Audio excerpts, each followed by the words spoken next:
कटाव से भयावह हालात।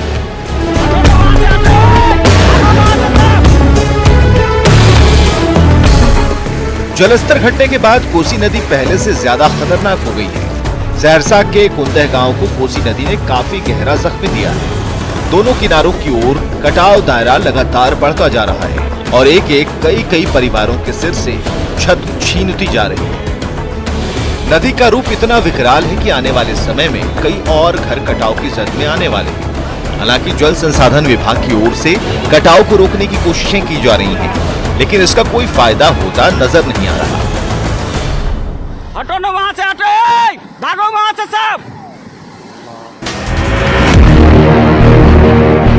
स्मार्ट सिटी का बुरा हाल। स्मार्ट सिटी की ओर कदम बढ़ा रहे मुजफ्फरपुर के बीबीगंज मोहल्ले में पिछले कई महीने से ऐसा ही नजारा है। क्या नाली और क्या गली, हर तरफ पानी ही पानी है।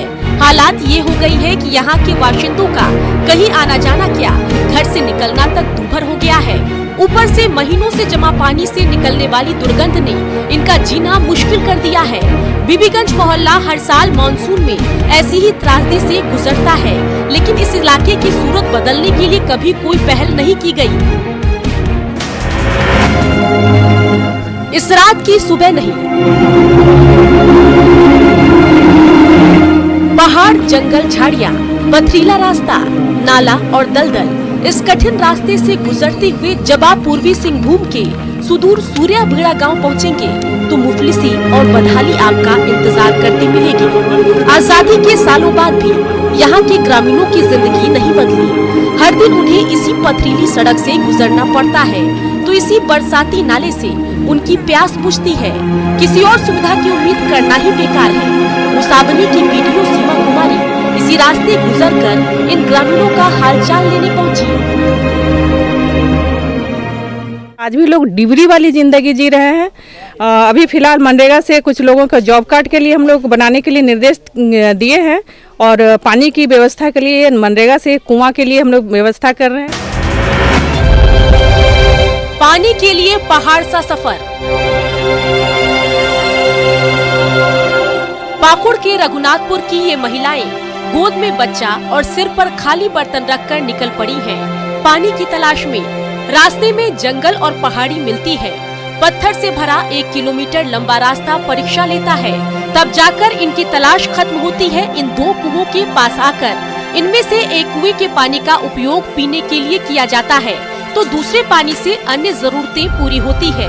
पानी के लिए पहाड़ सा सफर करना इन महिलाओं की दिनचर्या बन गई है।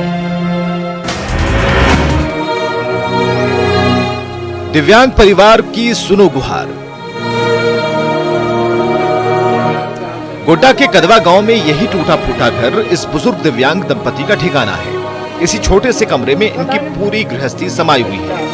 घर की छत इतनी जर्जर हो गई है कि बारिश के दिनों में इससे जब पानी टपकता रहता है तो बचने के लिए कोई जगह नहीं मिलती। दुर्भाग्य ये है कि अब तक न तो इसका आधार कार्ड बना है और न ही इन्हें वृद्धा पेंशन और प्रधानमंत्री आवास जैसी किसी भी योजना का लाभ मिल पाया।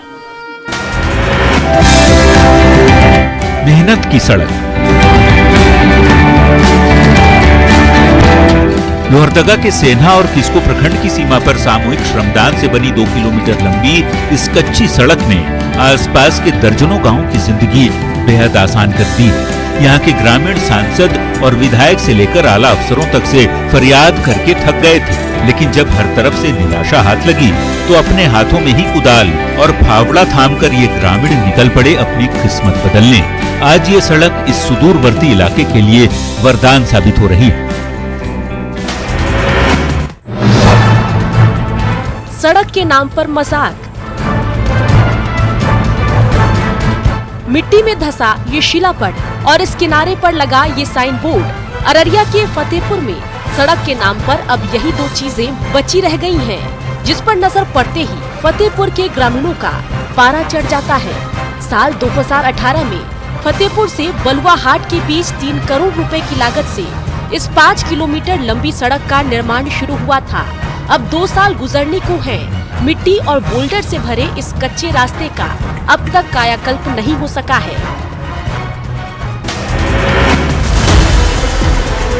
हैंडओवर का पेंच।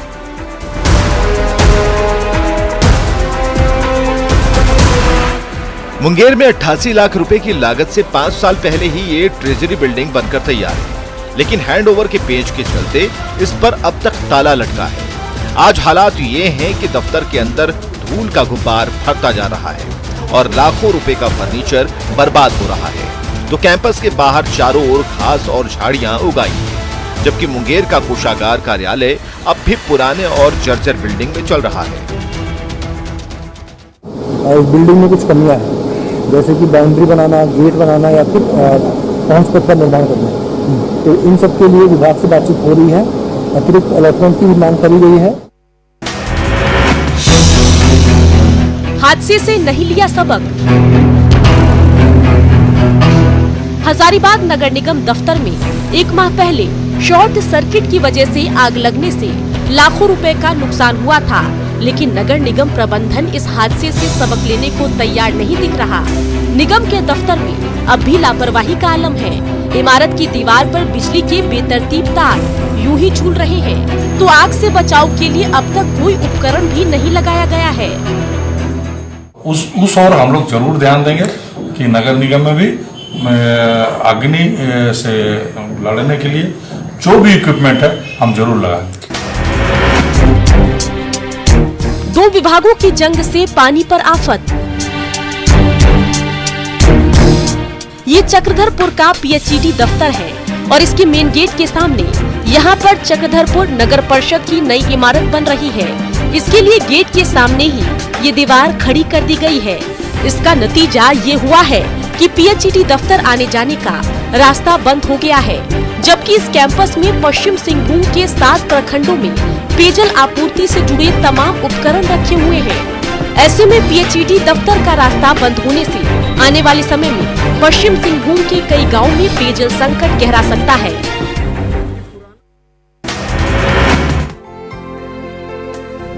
नन्ही परी की इंस्पेक्टर मम्मी। रांची के खेलगांव थाने की एसआई उषा देवी की गोद में ये फूल सी बच्ची चैन की नींद सो रही है।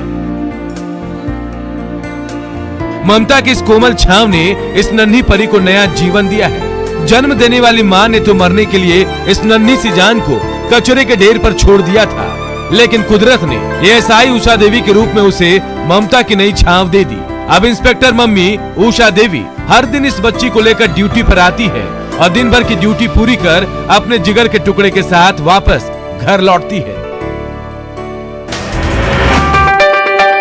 किसान चाची का कमाल। पद्मश्री से सम्मानित मुजफ्फरपुर की चर्चित किसान चाची राजकुमारी देवी महिला आत्मनिर्भरता की आइकॉन बन गई हैं। पति के बीमार पड़ने पर उन्होंने पूरी जिम्मेदारी अपने कंधों पर उठा ली। घर पर ही छोटा मोटा कुटीर उद्योग शुरू किया, फिर कारवां बढ़ता गया और आसपास के गांवों की महिलाएं जुड़ती चली गई। आज उनका किसान चाची ब्रांड अचार और जैम घर घर में फेमस हो चुका है। सास बहू का गुरु चेला ऐप। सास बहू का झगड़ा घर घर की कहानी है, लेकिन धनबाद की इस सास बहू की जोड़ी की केमिस्ट्री ने समाज के सामने अद्भुत नजीर पेश की है। आपसी तालमेल और सोच समझ के जरिए इन्होंने ये गुरु चेला ऐप तैयार किया है, जिसने छात्रों और शिक्षकों के बीच की दूरी कम कर दी है। इस ऐप के जरिए घर बैठे छात्रों को हर विषय के विशेषज्ञ टीचर्स का मार्गदर्शन मिल रहा है, तो कोरोना काल में खाली बैठे शिक्षित बेरोजगारों को भी कमाई का एक और मौका मिल गया है। रांची का खादगड़ा बस स्टैंड। महीनों बाद बसों के हॉर्न से गूंज रहा है, तो मंजिल का सफर शुरू करने के लिए यहाँ यात्रियों की चहल पहल भी बढ़ती जा रही है। झारखंड सरकार की हरी झंडी मिलने पर पिछले सप्ताह ही सड़कों पर बसों के पहिए दौड़ने लगे थे। इस दौरान बस यात्रियों को कोरोना संक्रमण से बचाने के लिए परिवहन महकमे ने कमर कस ली है। बस पड़ाव पर लगातार सैनिटाइजेशन हो रहा है, तो मास्क के साथ साथ सोशल डिस्टेंसिंग का पालन करने की भी हिदायत दी जा रही है। कबाड़ में पीली बत्ती। एक समय था जब पीली बत्ती से लदकर इसी गाड़ी में खद्दरधारी नेता से लेकर अफसरान तक रौब झाड़ने निकल पड़ते थे। लेकिन समय का पहिया ऐसा घूमा कि आज इन गाड़ियों को सिंचाई विभाग का ये कबाड़ खाना नसीब हो रहा है। इस खुले मैदान में पुरानी कारों और जीप से लेकर कई ऐसी सरकारी गाड़ियां सालों से धूल फांक रही हैं जो कभी सरकारी महकमे की जान हुआ करती थी। लेकिन वक्त बदला और इनकी जगह लग्जरी गाड़ियों ने क्या ले ली, इनकी जैसे किस्मत ही फूट गई। पिछले डीसी सर को भी एक सूचना दी थी कि सर बहुत सी गाड़ियां खड़ी है, क्या करनी है। तो उन्होंने बोला था डीटीओ को कि सबका जो है सो एमवीआई करवा के उसका अग्रतर कार्रवाई के लिए फाइल बढ़ाना है।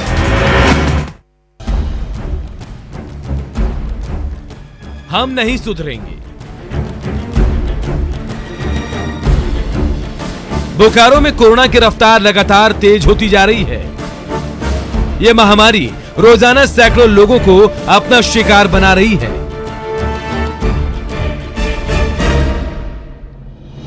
हालांकि स्वास्थ्य महकमा कोरोना पर ब्रेक लगाने के लिए लगातार जागरूकता अभियान चला रहा है, लेकिन लापरवाही और बेफिक्री कम होने का नाम ही नहीं ले रही है। ये बोकारो के व्यस्तम चास बाजार का नजारा है। चारों ओर रेलम पेल मची है।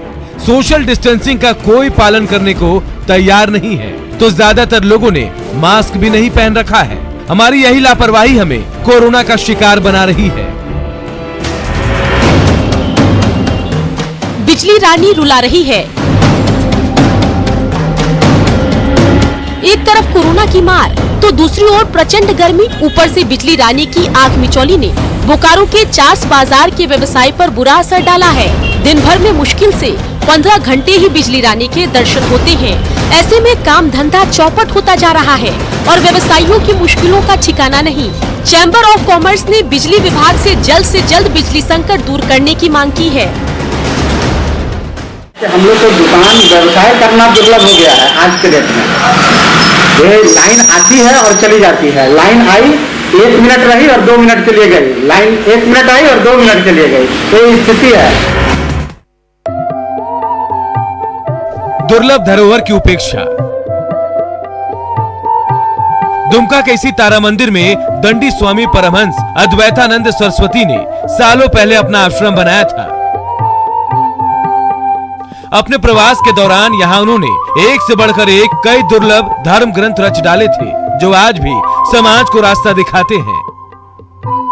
लेकिन नई पीढ़ी की उपेक्षा के चलते आज ये हस्तलिखित दुर्लभ पांडुलिपियां न सिर्फ बर्बाद हो रही हैं, बल्कि दीमक भी इन धर्म ग्रंथों को अपना शिकार बना रहे हैं। कहानी 16 दिन की दुर्गा पूजा की। सरायकेला राजमहल के कोने कोने में देवी दुर्गा के मंत्र गूंजने लगे हैं। सदियों पुरानी परंपरा के तहत राजमहल में 16 दिन के दुर्गा पूजा का शुभारंभ हुआ, जिसमें राजा और रानी के साथ साथ परिवार के तमाम सदस्य श्रद्धा के साथ शामिल हुए। हालांकि इस बार ये पूजा 2 चरणों में होगी। पूजा का पहला चरण 17 सितंबर तक चलेगा। इसके बाद मलमास शुरू हो जाएगा। 17 अक्टूबर को जब मलमास संपन्न होगा तो 8 दिनों की बची हुई पूजा शुरू हो जाएगी। 16 दिन चलती है, पर इस बार क्योंकि मलमास पड़ रहा है तो 7 दिन होने के बाद ये रुक जाएगा, पर अखंड मंदिर में चलता रहेगा। और उसके बाद जब ये मलमास हट जाएगा तो फिर कंटिन्यू होगा। गया को अव्वल नंबर। पानी से लबालब तालाब और चारों ओर फैली हरियाली, ये बिहार सरकार की जल जीवन हरियाली योजना की देन है। गया जिले में इस महत्वाकांक्षी योजना ने कमाल कर दिखाया है। सैकड़ों गांवों में 50 लाख पौधे लगाए गए हैं, तो बड़े पैमाने पर तालाबों और सरोवरों की खुदाई हुई है। इसी की बदौलत गया का भूगर्भ जलस्तर 17 फुट तो बढ़ ही गया। पूरे बिहार में गया को अव्वल नंबर भी मिला है। इनका 62% कार्य करते हुए गया जिला प्रथम स्थान पर रहा है। साथ ही पिछले कई महीनों से जो मासिक रैंकिंग होती है उसमें भी गया जिला या तो प्रथम रहा है या द्वितीय रहा है। एलिफेंट कॉरिडोर पर ब्रेक।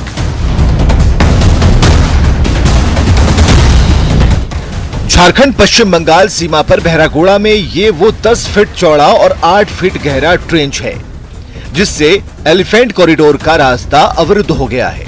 इसका नतीजा ये हुआ कि जंगली हाथियों का बड़ा झुंड बहरागोड़ा में फंस गया है और इसका खामियाजा यहाँ के ग्रामीणों को भुगतना पड़ रहा है। मदमस्त हाथियों के इस काफिले ने बहरागोड़ा में अब तक न सिर्फ कई एकड़ की फसल रौंदी है, बल्कि दर्जनों घरों को नुकसान पहुंचाया है।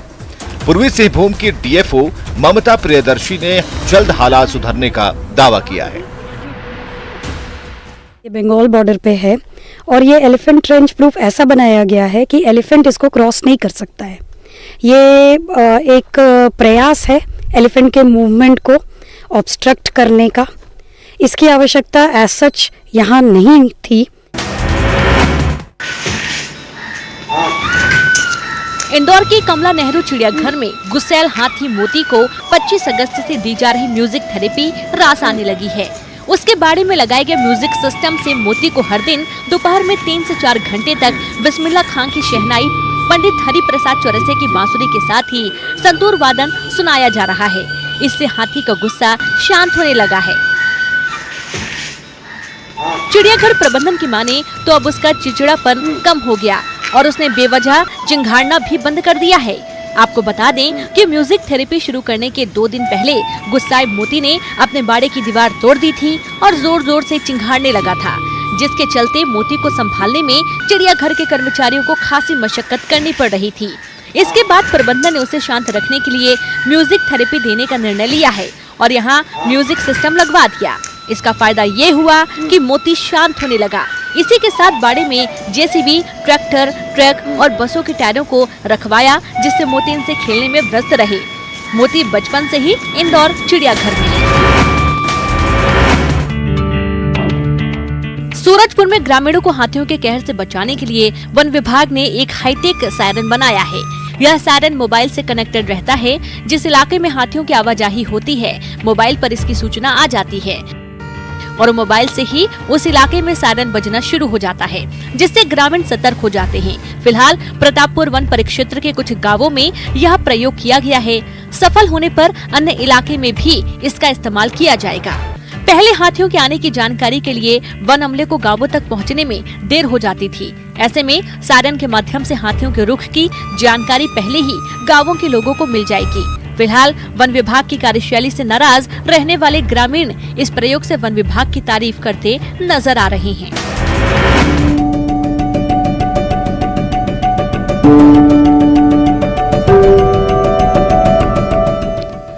कैनवास पर चित्रित की जा रही ये महज तस्वीर नहीं है, ये एक पुरानी परंपरा है, एक विचार है जो समकालीन सूफी संतों और उनकी शैली की झलक दर्शा रही है। जम्मू कश्मीर के श्रीनगर में 20 साल की छात्रा बदर उन निसा भट्ट सूफीवाद को सर्च करने वालों की किसी प्रेरणा से कम नहीं है। बदर उन निसा भट्ट की पेंटिंग्स नायाब है।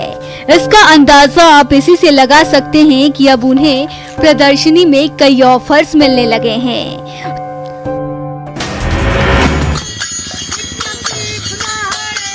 कीर्तन मंडली का भूख रात।